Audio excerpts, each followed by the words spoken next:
किसी भी कंपनी की एईपीएस आईडी के माध्यम से जितना आसान था काम करना, अब उतना आसान नहीं रहेगा, क्योंकि एनपीसीआई की एक सबसे बड़ी, यानी कि आप ऐसे कह सकते हैं कि अब तक की सबसे बड़ी अपडेट आ चुकी है जो आपके होश उड़ा देने वाली है। यहां पर मैं आपको बता दूं कि फ्रॉड इतनी स्पीड से हो रहे हैं जिसकी वजह से हर महीना कुछ ना कुछ चेंजेस हो रहे हैं बैंकों की तरफ से। एनपीसीआई कुछ ना कुछ आप सभी के लिए एक धमाकेदार न्यूज़ लेकर आ रहा है, जिससे कि बहुत सारे ऐसे रिटेलर हैं जिनको बहुत बड़ी बड़ी समस्याएं आने वाली हैं एईपीएस आईडी को चलाने में। और ये जो अपडेट्स और प्रॉब्लम्स आ रही हैं, इन सभी का जो जिम्मेदार है कोई और नहीं है, वो आप सभी लोग हैं, क्योंकि आप लोगों की तरफ से कुछ ना कुछ जाने अनजाने में ऐसी मिस्टेक्स हो रही हैं और कुछ लोग जानबूझकर ही फ्रॉड करते हैं, जानबूझकर ही गलतियां करते हैं।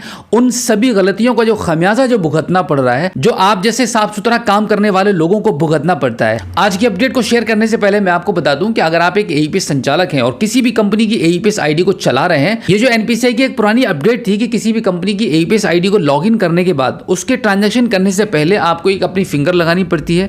ईकेवाईसी खुद की करेंगे तब आपकी आईडी प्रॉपर एक्टिवेट हो पाएगी और फिर आप ट्रांजैक्शंस कर सकते हैं। इसके बावजूद भी फिंगर क्लोन बनाकर दूसरों के नाम पर आईडियां ली जा रही थी और उनको लोग एक्सेस कर रहे थे और किसी के भी खाते से फ्रॉड कर रहे थे आधार कार्ड के माध्यम से। इस प्रकार की कंप्लेंट्स डे बाय डे बैंकों में की जा रही थी, जिसकी वजह से एनपीसीआई को एक बहुत बड़ा फैसला लेना पड़ा है, और वो ये है कि अब किसी भी कंपनी की एईपीएस आईडी का ट्रांजैक्शन करने से पहले ही आपको अपनी ईकेवाईसी करनी पड़ेगी। यानी कि एक दिन के अंदर अगर आप जितने भी ट्रांजैक्शन करते हैं, उन सभी ट्रांजैक्शन के करने से पहले हर बार आपको आपकी फिंगर लगानी पड़ेगी, तब आप अगला ट्रांजैक्शन कर पाएंगे। ये एक बहुत बड़ी अपडेट है, और ये जो कुछ अपडेट्स आपको एनपीसीआई की तरफ से मिल रही हैं, इसका सिर्फ और सिर्फ एक ही कारण है, और वो कारण है फ्रॉड। फ्रॉड थमने का नाम नहीं ले रहा है। जैसे जैसे एनपीसीआई अपनी कोई एक अपडेट लेकर आता है फ्रॉड को रोकने के लिए, और फ्रॉड करने वाले भी एक कदम आगे होकर चलते हैं और वो भी अपने तौर तरीकों को बदल देते हैं और फ्रॉड को कंटिन्यू रखते हैं। लेकिन अब उम्मीद है कि इस अपडेट के बाद फ्रॉड होना थोड़े कम हो जाएंगे।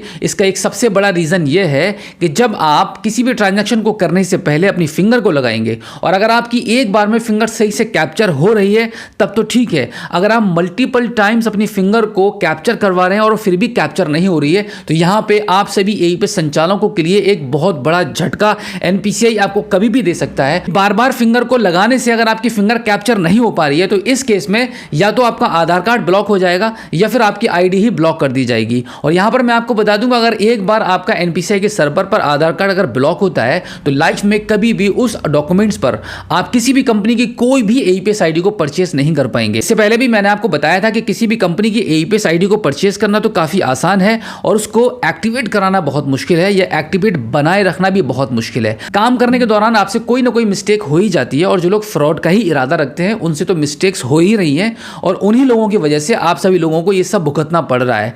काम में अब गिरावट आने वाली है, क्योंकि बहुत बड़ी समस्याएं आ रही हैं। बैंकों ने एईपीएस के सर्विस को अब डिसेबल करना शुरू कर दिया है, सिर्फ और सिर्फ इस वजह से कि आधार कार्ड के माध्यम से लोगों के साथ में बहुत ज्यादा फ्रॉड बढ़ रहे हैं। कंपनी, एनपीसीआई, बैंक इतनी कोशिश कर रहे हैं कि भाई कदम कदम पर वो एक ना एक अपडेट लाकर खड़ी कर देते हैं, एक ना एक गाइडलाइंस एनपीसीआई की जारी हो जाती है, लेकिन उसके बावजूद भी फ्रॉड थमने का नाम बिल्कुल भी नहीं ले रहा है। और इसकी जो सबसे बड़ी वजह है, कस्टमर्स भी बहुत बड़ी लापरवाही करते हैं अपने डॉक्यूमेंट्स के साथ में। किसी भी सरकारी योजना के नाम पर कहीं पर भी किसी को भी डॉक्यूमेंट्स दे देते हैं, कहीं पर किसी की शॉप पर जाकर अपने डॉक्यूमेंट्स पूरे के पूरे ऐसे ही दे देते हैं। अगर उनसे ओटीपी मांगा जा रहा है तो वो भी शेयर कर देते हैं। अगर उनसे यह कहा जा रहा है कि आपको इस सरकारी योजना को लेने के लिए आपको आपकी फिंगर इस डिवाइस पर रखनी पड़ेगी, तो वो भी रख दे रहे हैं। बट वो सीधे सच्चे हैं, इतनी उनको जानकारी नहीं है कि वो कहां पर अपनी फिंगर को रख रहे हैं और फिंगर को कैप्चर कराने से उनका क्या नुकसान होने वाला है।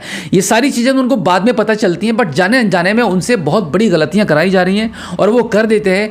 तो सिर्फ यही एक सबसे बड़ा रीजन है एनपीसीआई का नई नई तरीके से गाइडलाइन को जारी करना और आपके काम में मुश्किलों को पैदा करना। जो लोग ईमानदारी से काम कर रहे हैं, मैं दावे के साथ कह सकता हूं कि किसी भी प्रकार की अपडेट आ जाए, कितनी भी रेस्ट्रिक्शंस लग जाए, उन लोगों को कोई भी समस्या नहीं होनी चाहिए। समस्या तो सिर्फ उन्हीं लोगों को होगी जो लोग इलीगल तरीके से काम कर रहे हैं, जिनका इरादा है अपनी शॉप पर बैठकर फ्रॉड करने का, जिनका इरादा है लोगों के पैसे चोरी करने का।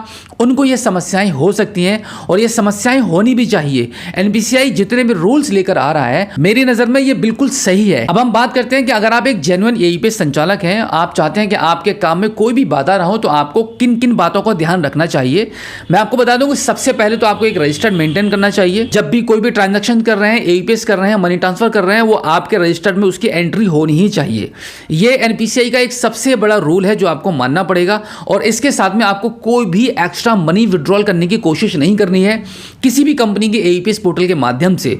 आप ये भूल जाते हैं, आपके नज़र में आपके दिमाग में ट्रांजैक्शन करने के दौरान बस यही रहता है कि आप अभी फिनो की आईडी को चला रहे हैं, चलो मैं यहाँ से कुछ गलत काम कर लेता हूँ, स्पाइस मनी रहेगी, रॉयनिट रहेगी, वहाँ से मैं ठीक ठाक कर लूँगा। लेकिन ये बात क्यों भूल जाते हैं कि आपने जितनी भी आईडी ली हैं वो आपने आपके डॉक्यूमेंट्स पर ली हैं। जब एक आईडी के माध्यम से एनपीसीआई पर आपके डॉक्यूमेंट्स को ब्लॉक किया जाएगा तो इसका मतलब है कि आपकी चाहे 50 कंपनियों से आपने आइडिया ले रखी हो, वो सभी आपकी आईडी ब्लॉक होंगी, क्योंकि आपके डॉक्यूमेंट्स ही ब्लॉक कर दिए गए एनपीसीआई पर। तो आपकी किसी भी कंपनी की आईडी वर्क नहीं करेगी, आपको यह हमेशा याद रखना होगा। तो यहां पर मैं आपको बता दूं कि एक्स्ट्रा मनी किसी भी पोर्टल के माध्यम से आपको विड्रॉल करने की कोशिश नहीं करनी है। और दूसरी बात, आपको कभी भी मल्टीपल ट्रांजैक्शंस नहीं करने हैं, मल्टीपल फिंगर भी कैप्चर नहीं करानी है। इन बातों का आपको खास ध्यान रखना होगा, तभी आपका एईपीएस का धंधा आगे चल पाएगा। अदरवाइज आप इन बातों को मानेंगे नहीं, फॉलो नहीं करेंगे तो आपकी भी आईडी कभी भी बंद हो जाएगी, और ऐसी बंद होगी कि आपके नाम पर कभी भी दोबारा किसी भी कंपनी की आईडी आपको अलाउड नहीं होगी। और फिर जाकर आपका लास्ट में जो अंजाम होगा वो होगा पकड़े जाने का, क्योंकि चोर कब तक चोरी करता रहेगा। एक ना एक दिन आपकी पोल खुल ही जाएगी, एक ना एक दिन आप सिकंजे में आ ही जाएंगे और पकड़ ही जाएंगे। तो फाइनली मैं आपको यही बताना चाहूंगा कि आपके काम में कोई बाधा ना हो, आपके ऊपर कोई मुसीबत ना आए, तो उसके लिए आपको एनपीसीआई के रूल्स को फॉलो करना ही पड़ेगा। ईमानदारी से काम कीजिए। अगर आपकी नजर सही है तो कितने भी रूल्स आ जाएं, कितनी भी समस्याएं आ जाएं, वो आपके लिए नहीं होंगी। यहां पर एक बात मैं आपको यह भी बता दूं कि एनपीसीआई की तरफ से जितने भी रूल्स आ रहे हैं वो उन सभी लोगों के लिए हैं जो फ्रॉड कर रहे हैं।